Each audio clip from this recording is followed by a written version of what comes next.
छियो जे सच सच बता दे के पूछो छियो जे सच सच बता दे नहीं तो मौत के चादर ओढ़ा दे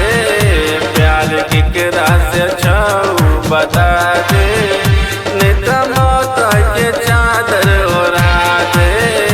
प्यार केकरा से छऊ बता दे नहीं तो मौत के चादर ओढ़ा दे।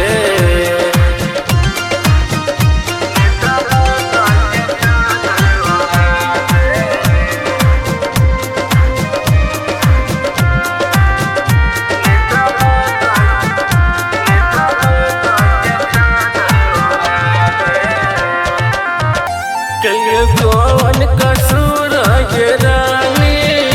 दिल लगबई के दै छे तू सजा कौन कसूर ये रानी दिल लगबई के दै छे तू सजा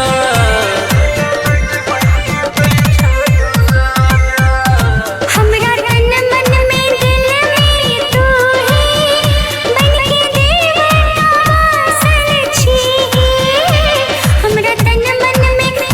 में तू ही बन के देवता वासल छी पंकज विक्रम के खुशी लौटा दे देव शिव के खुशी लौटा दे नहीं तो मौत के चादर ओढ़ा दे के प्यार केकरा से छऊ बता दे।